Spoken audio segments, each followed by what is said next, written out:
네, 지금 오이솔루션이 왜 이렇게 이틀 연속 한 6% 넘게 하락하고. 네, 안녕하세요. 종수투자자입니다. 이번 영상은 오이솔루션은 왜 이렇게 하락하고 KMW는 정말 잘 가는 이유에 대해서 좀 제 개인적인 뇌피셜을 말씀드리고, 주식 투자는 고민에 대해서 좀 말씀을 드릴게요. 그리고 제가 요즘에 개인적으로 하는 고민에 대해서도 좀 말씀을 드리겠습니다. 일단은 시장을 좀 정리하면은, 어젯밤에 관세 부과를 연기를 하면서 무역 갈등 완화에 대한 기대감으로 우리 주가가 좀 괜찮았죠. 고가에 상승을 했는데 봉 자체는 좀 음봉으로 끝났어요. 음봉으로 끝나서 지금 단기간에 좀 너무 많이 올라가지고, 그리고 위에는 21선이 있죠. 21선이 있기 때문에 여기서 저항을 받을 가능성이 있어서 여기서 약간의 조정이 좀 나오다가 다시 상승을 했으면 하는 그런 시나리오를 좀 짜봤습니다. 관세 부과를 연기를 하면서 좀 시장이 전반적으로 좀 좋았고, 그래서 국제 유가가 이제 반등을 하면서 우리 이머징 마켓에는 상당히 좋은 모습을 좀 보였죠. 제가 2020년 한국 주식은 반드시 해야 하는 이유에 대해서 말씀을 드리면서 가장 중요한 게 미중 무역 전쟁이라고 말씀을 드렸잖아요. 미중 무역 전쟁이 가장 중요한데, 이것이 해소가 되면 한국 증시에 굉장히 큰 호재가 되고 아마 폭등하는 장이 올 수도 있다, 그렇게 말씀을 드렸는데, 미중 무역 전쟁이 해결이 된 건 아니죠. 완전히 해결이 된 건 아니고 그냥 연기한 것 뿐이고, 약간의 완전히 얼어 있었던 냉기를 조금 해소시켜주는 그런 분위기 정도라고 생각을 할 수 있어요. 추가적으로 조금 더 화해하는 그런 분위기면은 위쪽으로 더 갈 가능성이 있고, 여기서 만약에 악재가 더 나온다면 하락할 가능성이 있지만, 일단은 좀 상방 쪽에 베팅을 해야 되는 그런 시점이 아닌가 하는 생각입니다. 현재 상태가 아니라 현재 주가에 뭐가 반영되고 있는지, 뭐가 반영이 안 되어 있는지, 그리고 더 중요한 게 앞으로 뭐가 반영될 건지, 이렇게 생각을 하는 게 더 중요하거든요. 다시 한번 말씀드릴게요. 제일 중요한 거는 뭐가 반영이 됐고 뭐가 반영이 안 됐는지를 파악을 하는 게 중요해요.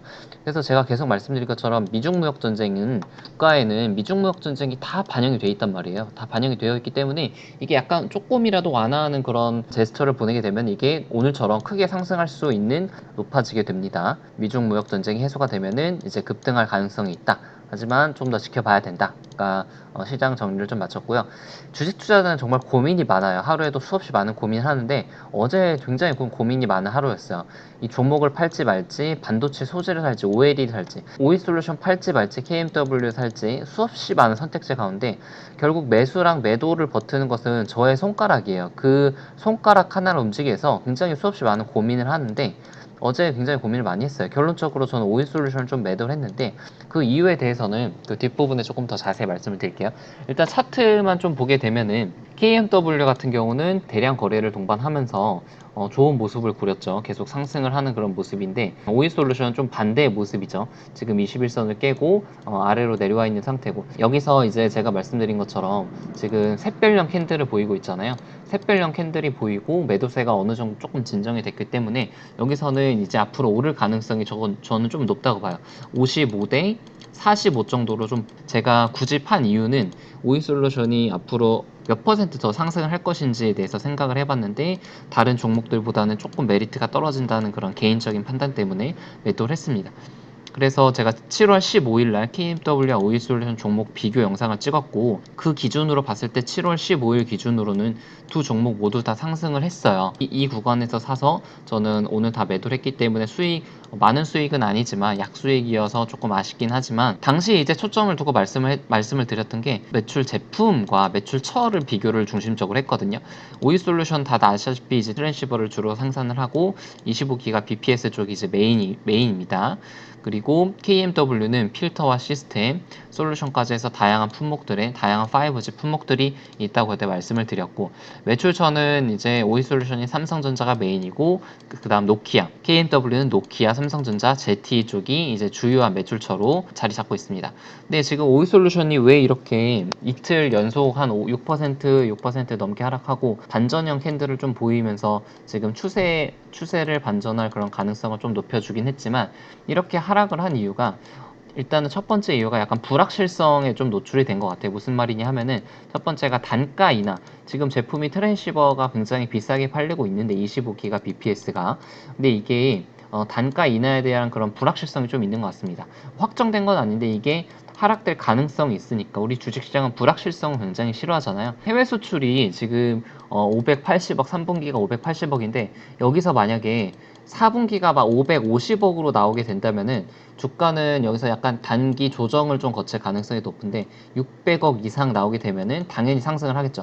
근데 저는 일단 600억 나올 가능성도 높다고 생각을 하는데 이게 지금 시장에서 불확실하다고 생각을 하는 것 같아요. KN 같은 경우는 제품이 다양하고 해외 수출이 이제 노키아 쪽이랑 MOU를 체결했기 때문에 해외 수출이 거의 이제 확실시가 되고 있죠. 근데 오이솔루션 같은 경우는 삼성전자 이외에 다른 활로를 아직은 개척을 많이 하지 못했기 때문에 그거에 대한 우려감으로 조금 빠지는 것 같고, 제가 뭐 팔았다 그래서 오이솔루션 프로 뭐 계속 하락할 거냐, 그것은 아니고 지금 이 시점에서는 60일선에서 좀 지지를 받고 상승할 가능성이 조금은 크지만 여러 가지 면을 봤을 때 불확실성이 조금은 해소되어야 할 시점이 필요하다는 그런 개인적인 판단 때문에 매도를 했습니다. 결론은 시장에 좀 순응하자요. 제가 오이솔루션을 굉장히 좋게 본 그런 투자자 중에 하나인데 일단 시장이 쉬어가자고 그렇게 얘기를 하는 것 같고, 시장에 순응을 하지 않았을 때에 대해서 예를 들어 보면은 이마트 예를 좀 들어볼게요. 이거는 제가 나중에 추가로 영상을 좀 찍을 예정인데, 어떤 분께서 설레는 마음으로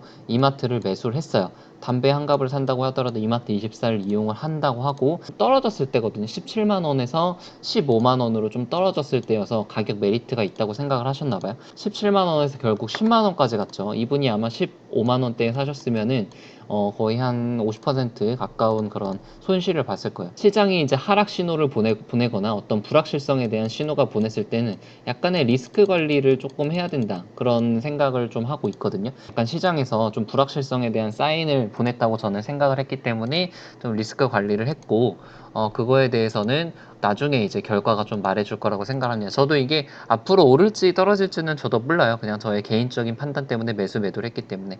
결국 2020년의 성장이 더 중요할 것 같은데, 이노와일스 같은 경우는 성장성이 980억, 지금 이제 980억이 아직 그 업데이트가 안 된 것 같은데 1000억에서 높은 성장률을 보일 것으로 생각이 되지만, 오이솔루션도 이것도 아직 반영이 안 됐죠. 한 200억 정도 되지 않을까 싶은데, 이것보다는 당연히 2020년, 2021년이 더 높게 나오겠지만 그 성장률이 몇 퍼센트냐, 매출의 증가 폭이 얼마나 될 거냐에 대해서는 약간 오이솔루션보다는 다른 종목이 조금 더 메리트가 있다는 그런 생각이 정리를 했습니다. 정말 개인적인 판단이기 때문에 선택은 좀 본인 판단하에 해야 될 것 같아요. 요즘에 또 고민인 게 반도체 소재를 살지, 반도체 소재주를 살지, OLED주를 살지가 굉장히 고민이에요. 반도체 소재주 같은 경우는 국산화라는 모멘텀이 강하게 있죠. 평택에 반도체 소재를 짓는다. 굉장히 기업 자체도 굉장히 탄탄합니다. 솔브레인 같은 경우가 제 생각에는 가장 좋은 종목이라고 생각이 되는데, EPS만 보더라도 PER이 뭐 그렇게 높지 않아요. 10 정도 되는데 일단은 주가가 이제 45,000원에서 7만원까지 좀 단기간에 올랐기 때문에 성장성보다는 이 모멘텀이 주가에 반영이 되었는지 안 되었는지가 더 중요하거든요. 저는 그래서 어느 정도 조금 반영이 되었다고 생각을 하고, 후성도 좀 마찬가지죠. 그래서 이 질문에 대답을 하실 수 있으신 분들은 과감하게 매수를 해도 괜찮을 것 같아요. 국산화가 된다면 매출이 얼마나 증가할지, 그리고 어느 정도 점유율을 달성할지, 그리고 일본이 다시 소재를 공급할 가능성, 그리고 혹시 고평가는 아닐지에 대해서 고민을 해봤는데 저는 이거에 대해서 명확하게 답을 내릴 수가 없겠더라고요. 그래서 소재주는 일단은 좀 패스를 하고, 결국에는 저는 OLED 쪽으로 생각을 하고 있는데, 아주 간단하게 좀 리뷰만 좀 드리면은 LG 디스플레이가 3조 원 가량을 대규모 투자를 발표를 했잖아요. 그리고 삼성 쪽도 이제 QD OLED에 대해서 투자를 좀 진행을 하고 있습니다. OLED, QLED, 그리고 QD OLED가 있는데 이게 세 개가 조금 다 달라요. 컨셉이 좀 다른데 결론적으로 보면은 LCD에서 OLED 쪽으로 가고 있는 그런 상황이고, OLED 관련주들이 수혜를 볼 수밖에 없다는 것이 저의 판단입니다. 그래서 야스랑 한송네오텍을 중심적으로 보고 있고, 야스 같은 경우는 LG 대형 OLED에 관심을 두고 있고, 한송네오텍은 중국 쪽 OLED에 관심을 두고 있어서 야스 쪽을 조금 더 좋게 보고 있습니다. 그래서 저도 앞으로 어떻게 될지는 모르기 때문에 비메모리 반도체에 대해서 제가 오늘 좀 본격적으로 들어갔어요. 텔레칩스라는 종목이 4% 비중을 들어갔고, 비메모리 반도체, 그리고 텔레칩스는 이제 차량용 비메모리 반도체거든요. 그거의 어떤 가능성과 한계에 대해서는 좀 찍을 예정입니다. 네, 좋아요, 구독 눌러주시면 감사드리겠고, 자, 마감하느라 수고하셨습니다. 네, 이상입니다.